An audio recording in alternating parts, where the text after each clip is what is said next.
This is Neil Ratner Rock Doc here on WDST Radio Woodstock with another episode of This Week in Rock with support from Transcendental and my friend, the amazing dentist and rock star Bruce Milner.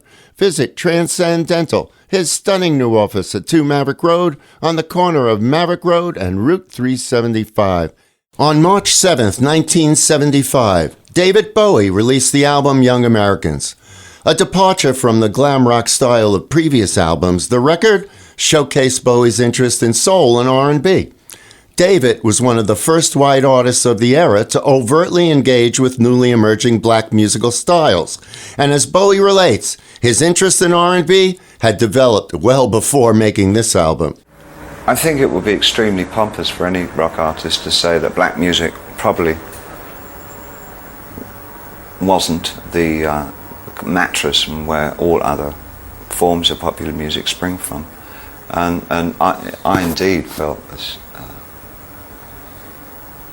the effervescence of American black music was something that always, one of the few things that musically really cheered me up. And I was really caught up with the James Brown soul explosion in the clubs in the late 60s in London, early 70s. And even though I was working in a very sort of white area with Ziggy and his variation on rock, it never left me, and my interest in black music never died. And once I got to being in America an awful lot, which happened around, I guess, the end of 73 into 74, I just found that I was just more and more in black music areas. I was in Philadelphia a lot. We were recording in there. A lot of my friends, when I came over, firstly to America, were black or Hispanic. And I was going, the first place that I went to when I came to New York, a place like the Cheetah and the Leopard and Club and the Apollo, which for me was kind of just such a gas. It was so cool.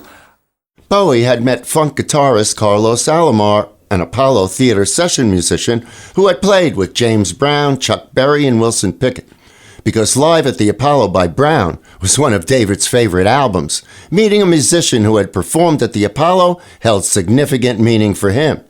Alomar had never heard of Bowie when they met, but they immediately connected and formed a working relationship that would last almost 15 years, with Alomar becoming Bowie's guide into American black music. At Alomar's suggestion, Bowie hired Andy Newmark, a former member of Sly and the Family Stone, and Willie Weeks of the Isley Brothers. Tony Visconti joined as co-producer, and from the outset, they decided to record as much of the album live as possible. The entire band would play together, including Bowie's vocals, capturing each song in a single uninterrupted take. According to Visconti, the album contains about 85% live David Bowie. According to Visconti, the song Young Americans had a strong, lengthy dialogue but no hook. Then one time, as Luther led the backing vocals, he snatched at the words Young Americans and came up with the perfect musical hook. Young American, she wants the Young American. All right, let's listen. David Bowie and Young Americans.